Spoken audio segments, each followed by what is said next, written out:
Dear student, good morning. आज के इस वीडियो लेक्चर में हम सामर्थ्य यानी कॉम्पिटेंस क्या होता है इसके बारे में अध्ययन करेंगे। इससे पहले की जो क्लास थी उस क्लास में हमने भ्रूणीय प्रेरण क्या होता है उसके बारे में चर्चा की थी, उसके बारे में हम जान चुके हैं। तो भ्रूणीय प्रेरण और सामर्थ्य ये एक दूसरे के साथ चलने वाले पद हैं, एक दूसरे के साथ रहते हैं। भ्रूणीय प्रेरण और भ्रूणीय प्रेरण के दौरान जो कोशिकाएं प्रेरित हो सकने की क्षमता होती है वो सामर्थ्य होती है। यानी भ्रूणीय प्रेरण और सामर्थ्य एक दूसरे के साथ ही कोशिकाओं को प्रभावित करते हैं। बात आती है कि हमने एम्ब्रियोनिक इंडक्शन पढ़ तो लिया, लेकिन उससे संबंधित दो प्रश्न और उठाए जा सकते हैं। पहला प्रश्न ये है कि जो प्रेरक होता है क्या वो किसी भी ऊतक को वही संरचना बनाने के लिए प्रेरित करता है या कोई और दूसरी। पहला प्रश्न कहता है हमारा भाई कि कोई भी जो प्रेरक है वो किसी ऊतक को वही संरचना बनाने के लिए प्रेरित करता है या किसी और को। और दूसरा प्रश्न ये है कि क्या कोई जो प्रेरक है उसका प्रभाव समय के निरपेक्ष होता है, यानी हम ये कहें कि जो संगठक होता है उस संगठक को गैस्ट्रोला के बहुत बाद की अवस्था में अगर उसको हम प्रतिरोपित करें तो क्या वह द्वितीय अक्ष का प्रेरण कर पाएगा या नहीं कर पाएगा। ये दो प्रश्न प्रेरण से संबंधित हो सकते हैं और इन दोनों का ही जवाब हमें सामर्थ्य के द्वारा प्राप्त हो सकता है। जिस प्रकार किसी विशिष्ट कोशिका समूह में प्रेरण करने की क्षमता होती है, उसी प्रकार किन्हीं विशिष्ट कोशिकाओं में प्रेरित होने की क्षमता भी पाई जाती है। तो जिन कोशिकाओं में प्रेरित होने की सामर्थ्य होती है वही प्रेरित होंगी। तो हर कोई कोशिका प्रेरित नहीं होती है। ठीक है, दोनों का जवाब मिल गया हमें। साथ ही हम ये भी कह सकते हैं कि जब समय मिलेगा, उपयुक्त समय निकल जाए और वही कोशिका या उसकी जो डॉटर सेल्स होंगी वो प्रेरित नहीं हो पाती हैं। ठीक है, ये दोनों प्रश्नों का जवाब है। साथ ही कि जो प्रेरण है, प्रेरण से कोई भी ऊतक हर किसी समय प्रभावित नहीं होता है। ठीक है, तो दूसरे शब्दों में हम ये कहें कि प्रेरक के प्रति कोई विशेष प्रकार का ऊतक ही संवेदनशील या रेस्पॉन्स देता है, अनुक्रिया करता है, और वह भी किसी एक निश्चित विशिष्ट समय अवधि में ही होती है।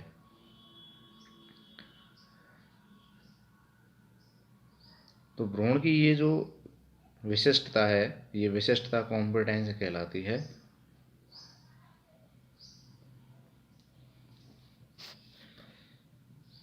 सामर्थ्य के बारे में सर्वप्रथम C.H. वेडिंगटन ने 1932 में इसकी खोज की, इसको परिभाषित किया और कॉम्पिटेंस शब्द प्रतिपादित किया। किसने किया ये? वेडिंगटन ने 1932 में। परिभाषा क्या हो सकती है इसकी कि भ्रूण के किसी भाग की प्रेरित हो सकने की क्षमता सामर्थ्य कहलाती है। यानी भ्रूण का कोई भाग जिसमें अब किसी दूसरी कोशिका के द्वारा या किसी प्रेरक के द्वारा प्रेरित हो सकने की क्षमता सामर्थ्य कहलाती है।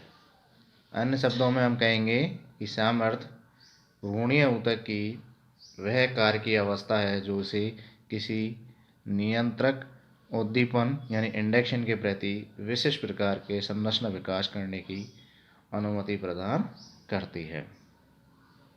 वेडिंगटन ने बताया कि भ्रूण में विभेदन हेतु सिर्फ प्रेरण की परिघटना को महत्व देने के बजाय प्रेरण और सामर्थ्य दोनों के संयुक्त प्रभाव या अंत्यक्रिया को महत्व दिया जाना चाहिए। यानी कि इंडक्शन की जो क्रिया है वो सिर्फ इंडक्शन से ही नहीं होती है, साथ के साथ उसके सामर्थ्य कॉम्पिटेंस होना भी जरूरी है। ये दोनों संयुक्त प्रभाव से ही संभव हो पाता है। वेडिंगटन के अनुसार भ्रूण में इवोकेटर यानी एक प्रकार का वो भी एम्ब्रियोनिक इंडक्शन है, ठीक है। तो इवोकेटर सामर्थ्य तंत्र ज़्यादा महत्वपूर्ण है, न कि अकेला इवोकेशन। या इवोकेशन यानी कि वही प्रेरण वाली बात आ गई। तो सिर्फ प्रेरण को ही हम महत्व ना दें, प्रेरण के साथ साथ उसको हम सामर्थ्य को, यानी इवोकेटर और सामर्थ्य दोनों तंत्रों को संयुक्त रूप से हमें महत्व दिया जाना चाहिए।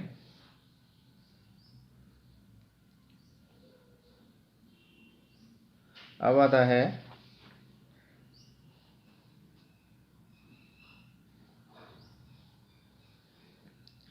कि जो सामर्थ्य होता है, वो सामर्थ्य को हम कैसे पहचान सकते हैं और वो कितने प्रकार का हो सकता है।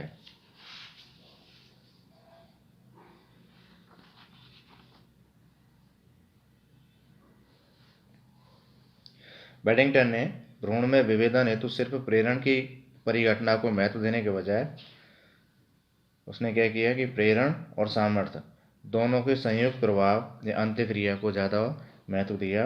और उनका मानना था कि भ्रूण में इवोकेटर सामर्थ्य जो तंत्र होता है वो महत्वपूर्ण है, न कि अकेला इवोकेशन।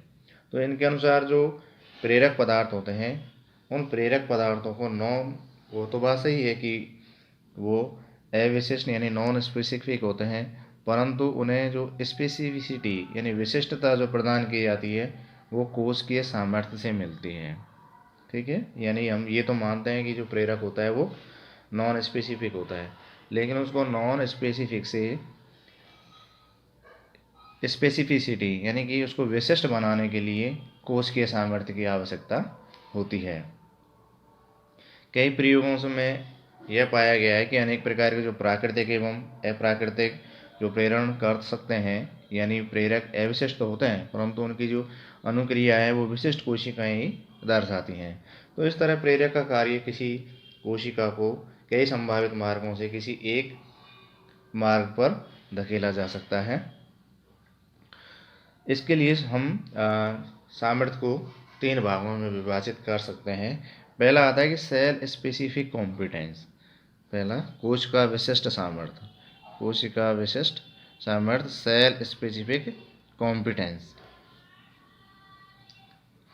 यदि कोई विशिष्ट कोशिका ही एक प्रेरक संकेत के प्रति अनुक्रिया दिखाए और शेष कोशिकाएं अगर कोई क्रिया नहीं दिखाए तो उसको हम कोशिका विशिष्ट सामर्थ्य कहते हैं।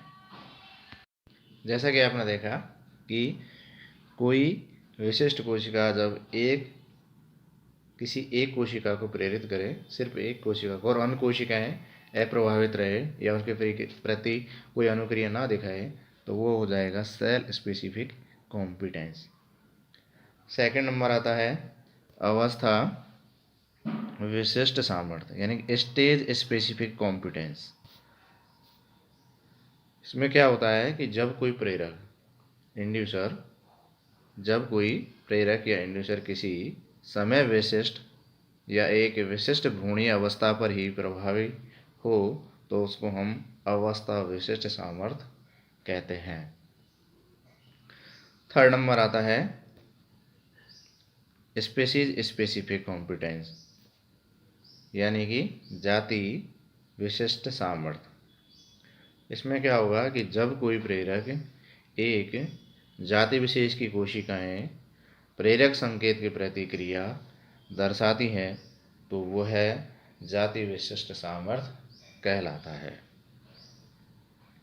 तो इस प्रकार हम सामर्थ्य को 3 प्रकार से पहचान सकते हैं, सेल स्पेसिफिक, स्टेज के आधार पर और स्पीशीज के आधार पर। अब बात आती है कि जो सामर्थ्य होता है उसकी मॉलिक्यूलर बायोलॉजी क्या होती है, उनकी अणुजैविकी क्या होती है। तो प्रेरण की जो क्रियाविधि होती है उसको समझने के उपरांत तथा सामर्थ्य का अध्ययन करने से हमें यह अनुमान लगाना कठिन कार्य है कि विभेदन हेतु जीनों की गतिविधि आवश्यक है या नहीं है। प्रेरक के प्रति किसी विशिष्ट समय से पहले और उसके बाद अगर कोई कोशिका गति प्रदर्शित नहीं करती है या करती है, यह इस बात पर निर्भर करता है कि कोशिका में कब कौन से जीन सक्रिय है या नहीं है। यानी कि ये क्रिया किस पर निर्धारित हो गई, एक तरीके से जीनों पर, जीनों के नियंत्रण के द्वारा। तो जब किसी विशिष्ट प्रेरक से संबंधित जीनोम अनुक्रिया कोशिकाओं में सक्रिय होंगे तब वे प्रतिक्रिया प्रदर्शित करेंगे। भ्रूणोद्भवन की जो विभिन्न अवस्थाएं होती हैं उनमें गुणसूत्रों में अलग अलग भाग सक्रिय पाए गए और उन भ्रूणीय मतलब भ्रूण की जो विभिन्न अवस्थाएं हैं उनमें कई प्रकार के आरएनए के संश्लेषण होते हैं, उनमें भी अंतर पाया जाता है। तो इस अंतर के द्वारा उनमें स्पेसिफिसिटी आती है। यह प्रेरक या प्रेक्षण सामर्थ्य के पीछे कई जो निहित मॉलिक्यूलर जो कारण होते हैं उनके ऊपर ही प्रकाश डालता है। किसी प्रेरक के लिए जो कोई कोशिका अनुक्रिया प्रदर्शित करेगी जिसमें प्रेरक रसायन को ग्रहण करने हेतु रिसेप्टर्स होंगे, उसमें ट्रांसक्रिप्शन फैक्टर भी होंगे। तो प्रेरक के जो कारक होंगे, प्रेरक कारक अनुक्रिया कोशिका की जो कोशिका झिल्ली होती है उस पर उपस्थित ग्राही अणु से बॉन्ड बनाता है या सीधे उसके अंदर प्रवेश करता है। बात समझ में आई कि जब कोई प्रेरक कारक है वो अनुक्रिया जो कोशिका होती है उसकी जो सेल मेम्ब्रेन है उस पर कुछ रिसेप्टर्स होते हैं, उन रिसेप्टर से जाकर के बॉन्ड बनाता है या फिर वो सीधे जाकर के प्रवेश करता है तथा प्रत्यक्ष या अप्रत्यक्ष रूप से किन्हीं जीनों के जो समुच्चय होते हैं उनके अनुलेखन द्वारा कोशिका को विशिष्टीकृत बनाता है या उनको विभेदित करता है। इस प्रकार जैव आणविक दृष्टि से सामर्थ्य ग्राही अणु यानी रिसेप्टर्स या अनुलेखन कारकों की उपस्थिति के कारण प्रेरक संकेतों के प्रति प्रतिक्रिया दिखाने की क्षमता है। यानी कि competence is the state of being able to respond to inductive signals due to the presence of receptors और ट्रांसक्रिप्शन फैक्टर। इस तथ्य के पक्ष में अनेक प्रमाण उपलब्ध हो चुके हैं।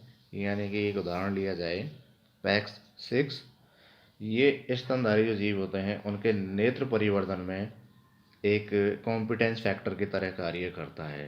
ये काफ़ी इंपॉर्टेंट चीज़ है PAX।